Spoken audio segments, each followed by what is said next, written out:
Eh bien voilà, on a un gouvernement qui aura duré le temps que durent les roses, voire moins. Alors quoi maintenant? C'est la question que tout le monde se pose, non seulement en France, mais également dans les pays voisins, où on regarde avec un peu d'inquiétude quand même la situation en France, la situation politique et institutionnelle, devenir de plus en plus instable. On se demande comment ça va se terminer. Alors bien sûr, ni vous ni moi ne le savons. Ce qu'on peut faire, c'est quand même essayer d'interroger les cartes à ce sujet. J'interroge le tarot ancien de Fil-Voyance.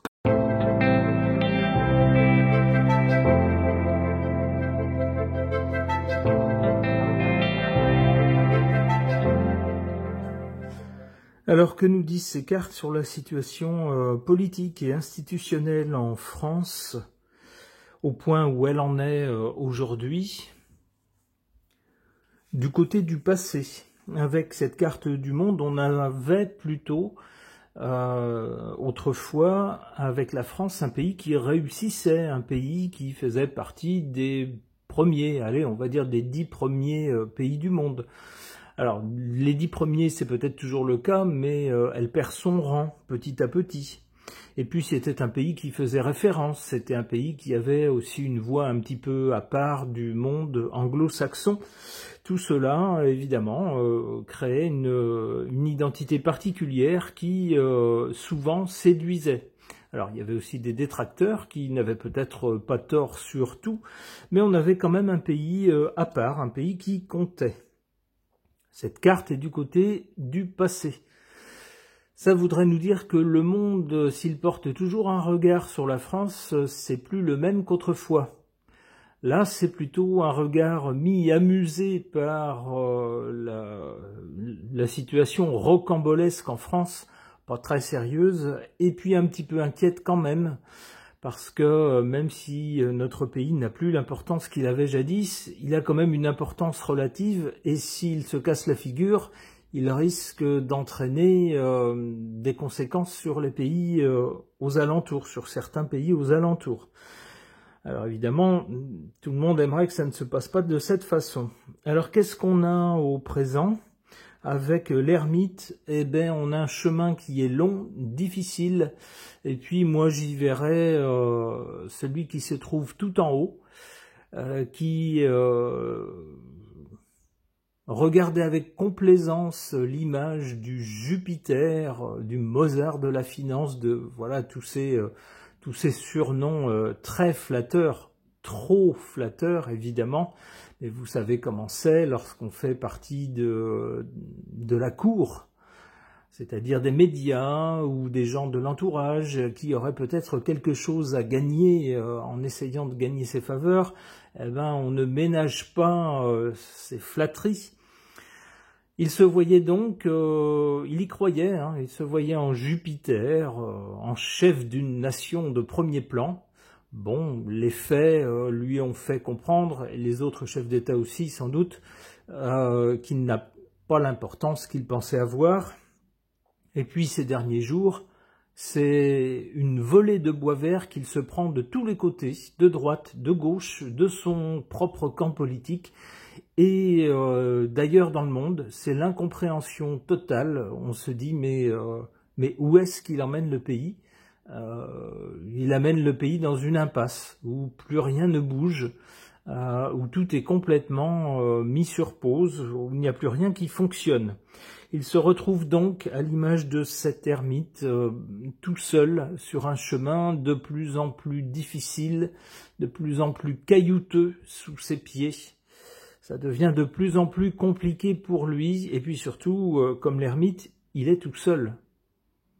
Autant il y a quelques mois ou quelques années, il avait encore des soutiens, et puis une certaine complaisance de certains milieux qui se disaient « il s'y prend mal, il est pas très doué, mais enfin c'est quand même notre poulain, il va faire un peu ce qu'on lui dit de faire, même s'il s'y prend mal. » Eh bien là, on dirait bien qu'il est lâché de tous les côtés et dans tous les milieux, qu'avec l'ermite, il se retrouve tout seul, et sur un chemin bien compliqué.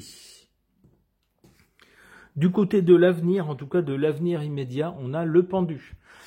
Eh ben, apparemment, la situation est complètement bloquée. Voilà. C'est-à-dire qu'on a un pays qui est sans gouvernement, et puis apparemment, quel que soit le Premier ministre qui va être nommé, eh bien, on peut penser que ça sera bloqué tout de suite. C'est-à-dire que si c'est quelqu'un de gauche, ah ben la droite et l'extrême droite vont réagir en disant ah ben non, nous on n'en veut pas, donc on fait le nécessaire pour le bloquer. Si c'est quelqu'un de droite, du coup c'est la gauche qui va dire bah nous on a gagné plus ou moins les législatives, depuis ce moment-là on attend quelqu'un de gauche qui ne vient toujours pas, on en a marre, donc on bloque. Bah donc tout est bloqué. Dans l'immédiat, dans le futur immédiat.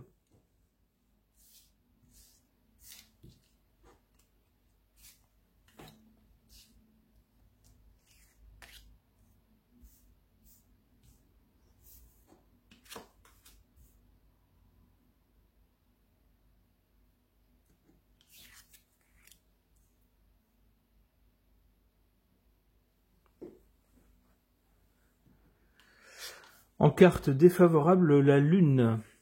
Cette situation actuelle d'un chef d'État qui se trouve en position très très faible, très isolée, que plus personne ne comprend et que plus personne ne soutient, eh bien ça suscite beaucoup d'inquiétudes avec la Lune, beaucoup de fantasmes aussi. Certains se disent « Oh là là, il va recourir à l'article 16 ».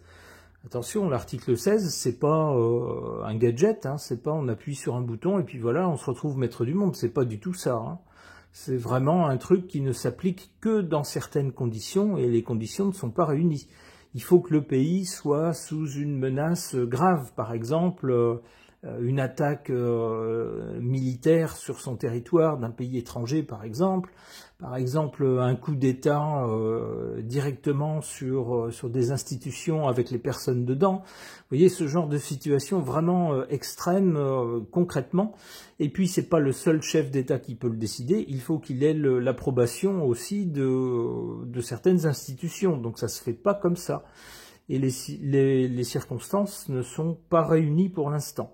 Mais ça suscite quand même ce genre de fantasme, d'inquiétude aussi, l'inquiétude aussi de beaucoup de gens qui, sans penser à l'article 16, se disent bah c'est bien beau toutes ces gugusseries politiques, mais pendant ce temps-là, le pays s'enfonce. Le pays n'avance pas, la dette est toujours là, et puis on n'a pas de solution pour en sortir, pas de solution crédible. D'ailleurs, sur ce qui est proposé, personne n'est d'accord. Et puis, ben, plutôt que de trancher sur ces questions qui sont quand même essentielles pour le pays, eh ben non, c'est la valse des gouvernements, c'est du blabla, c'est des batailles d'ego, c'est des... voilà. Et pendant ce temps-là, ben, le pays baisse. Alors avec la Lune, on a aussi la question du peuple, ça pourrait nous dire aussi, puisque vous voyez ici que la carte est en position défavorable, et que dans la carte de l'ermite, j'avais vu notre chef suprême, eh bien il se pourrait que maintenant, avec la Lune, tout le peuple, de droite, de gauche, du centre, du haut, du bas, de l'avant et de l'arrière, tout le peuple soit désormais contre lui, c'est-à-dire ben, on ne le comprend plus. Alors en carte favorable, on a cette carte de l'impératrice qui nous parle d'organisation, d'administration. Alors on pourrait y voir le fait que notre pays, malgré le fait qu'il n'ait pour l'instant pas de gouvernement, que les gouvernements changent désormais à vitesse grand V, ce qui rend les prises de décision très difficiles, eh bien malgré tout, il y a quand même une organisation. Il reste quand même un circuit administratif, des institutions qui font que le pays parvient quand même, tant bien que mal, à rester debout et à tourner.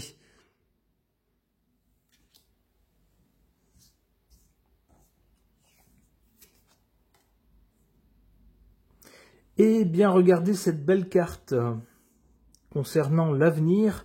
Alors après un futur proche où on voit avec le pendu que tout est bloqué, tout est sur pause, On a ensuite cette carte de l'étoile qui nous parle d'espoir, d'amélioration et de protection.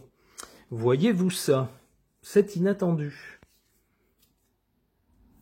Ah, avec cette carte sans nom qui nous parle de fin de quelque chose qui s'arrête net et définitivement pour laisser la place ensuite à autre chose, quelque chose de nouveau, mais pas une réédition de ce qu'il y a eu avant, quelque chose de complètement nouveau. Eh bien donc cette série de cartes est très intéressante, un peu énigmatique, mais elle tendrait à nous dire que dans un futur immédiat, le blocage demeure. Mais on nous dit ne perdez pas espoir, ne baissez pas les bras parce que il va y avoir une fin de quelque chose.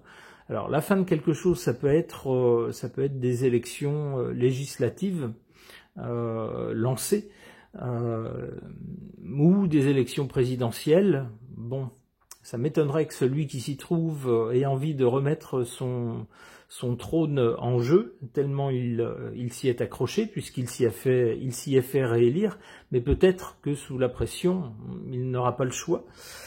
En tout cas, un changement assez net, avec une fin assez nette. On peut penser à une annonce tout d'un coup que personne n'attendait vraiment, qui nous dise quelque chose s'arrête et voilà, et on passe à autre chose. Alors on peut essayer de voir ce qui pourrait advenir ensuite. L'empereur. Je vous disais à l'instant, peut-être avec cette fin, ça serait de nouvelles élections législatives ou présidentielles anticipées. Eh bien, j'ai l'impression que ça sera ça, avec l'empereur. Puisque l'empereur, dans la symbolique, c'est le personnage le plus haut dans la hiérarchie. Eh bien, ici, il est associé à la fin. Donc on aurait bien une fin littéralement de l'empereur. Alors j'ose espérer quand même, alors même si c'est pas quelqu'un qui suscite forcément beaucoup de sympathie, on ose espérer que ça sera pas sa fin physique. Je l'espère. J'ose espérer que ce sera des élections présidentielles avancées, annoncées avec de l'avance, avec quelqu'un qui nous dira, puisque plus rien ne fonctionne et qu'on me met tout sur le dos et que tout le monde veut que je parte, eh bien, on va faire des élections présidentielles avancées. Ça pourrait être ça. C'est comme ça que je comprends cette suite de cartes. Ok.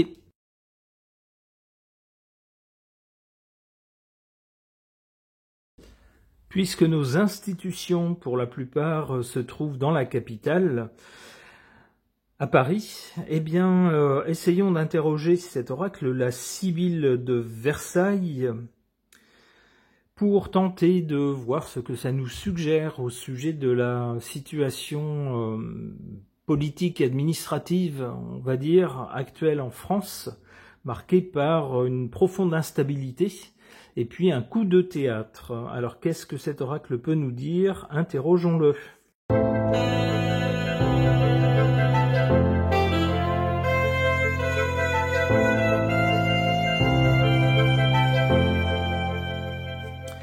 Eh bien, voilà des cartes qui ne sont pas modérées, des cartes assez fortes concernant la situation actuelle en France. Alors, qu'est-ce qu'on a du côté du passé ou du côté de la cause de la situation actuelle?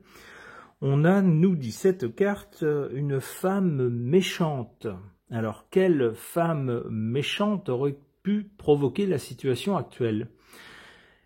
Eh bien, quand on pense à notre premier qui est démissionnaire et qui aura été très éphémère, les journaux et les médias n'ont cessé de nous dire que ce premier était très proche, était un monsieur qui était vraiment dans la connivence, dans les petits papiers, de la dame d'un certain âge qui partage la vie de notre grand chef. Alors, se pourrait-il qu'il s'agisse de cette femme qui soit dépeinte ici sous la dénomination d'une femme méchante? Je ne sais pas. C'est en tout cas ce qui me vient à la vue de cette carte. Qu'est-ce qu'on a pour le présent? Eh bien, avec cette démission surprise, après un temps très court après sa nomination, de notre premier, on nous parle de victoire. Alors victoire pour qui? Victoire peut-être pour le peuple français. C'est comme ça qu'il faudrait l'interpréter, c'est-à-dire que il semble que cette fois-ci on arrive au bout du système. Et d'ailleurs, la carte qui suit nous parle de mort, c'est-à-dire de quelque chose qui arrive à sa fin. On aurait donc le système autour de notre grand chef, de notre lumière céleste, un système qui a duré des années, finalement on en serait venu à bout, et ce système serait, en tout cas dans un avenir proche, complètement mort. Alors, la mort symbolique d'un système, ça se traduit comment dans les faits? Eh bien, on le voit, c'est-à-dire on a un pays qui est sans gouvernement.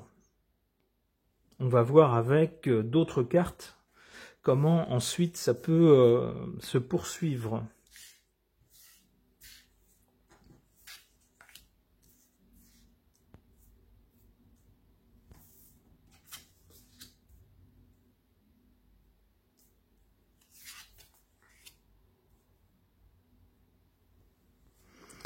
Alors, en carte négative, défavorable, la carte du succès.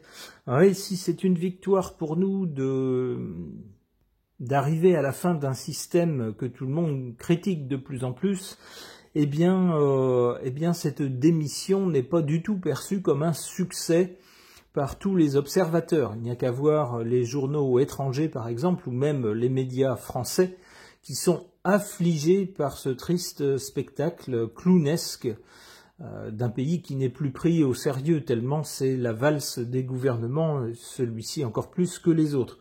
Donc, s'il y a eu des succès dans notre pays, eh bien cette démission, cette valse des gouvernements, surtout celui-ci, n'est pas considéré comme un succès. En carte favorable,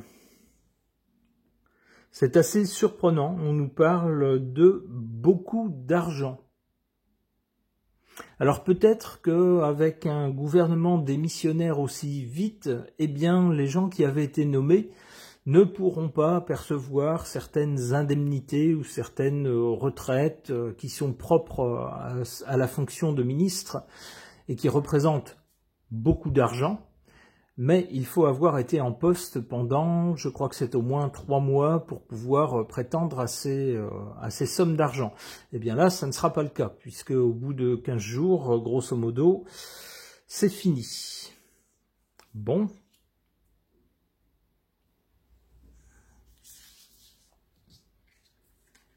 Alors, quand je dis 15 jours, c'est 15 jours pour le premier. Les ministres eux-mêmes, ça n'aura duré que, je crois, 12 heures ou 14 heures, quelque chose comme ça. Donc pour eux, c'est hors de question, mais pour le premier, je pense qu'il n'aura pas droit à certains montants importants auxquels il aurait pu avoir droit s'il était resté en poste au moins 3 mois. Donc, ici, il y a beaucoup d'argent que finalement, on ne sortira pas de nos poches. C'est toujours autant de prix.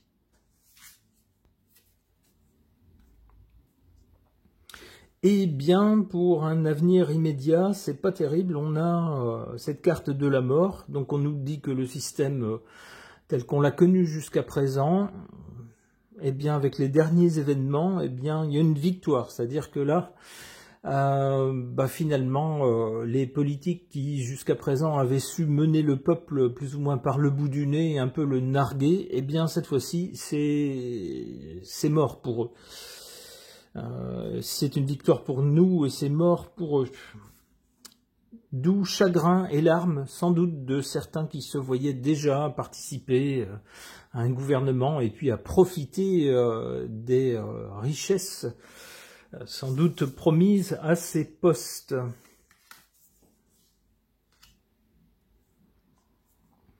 Alors un peu plus tard, on a cette carte du protecteur. De qui pourrait-il s'agir? Je ne sais pas. Je ne verrai pas dans ce rôle notre grand chef, notre lumière céleste. Je pense que c'est pas le rôle qu'il a tenu jusqu'à présent. Perte d'argent. Mhm. Ben, cette valse des gouvernements, cette incapacité à trancher dans le vif, évidemment, ça nous fait perdre de l'argent. Et ça va nous en faire perdre encore plus à l'avenir.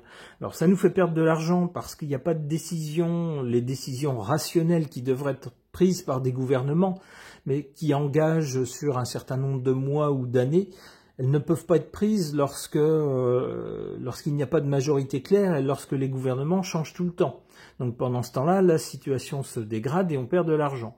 Mais encore plus lorsque finalement les choses parviendront à être stabilisées, elles le seront forcément à un moment ou un autre, quoi qu'il arrive, eh bien on se rendra compte à ce moment-là que la situation dont on hérite est encore pire que celle qu'il y avait avant. Parce que à cause de cette inaction, cette pause pendant un moment, eh bien, on a accumulé à nouveau des pertes, sans doute. C'est ce qu'on se dira à l'avenir. Alors, cette carte du protecteur fait penser qu'un homme, a priori, alors on va dire un personnage, pointera le bout de son nez, alors pas tout de suite, d'ici quelques temps, et se posera en protecteur. Alors, est-ce qu'il sera vraiment un protecteur? A priori, oui. Les cartes, normalement, sont censées dire la vérité.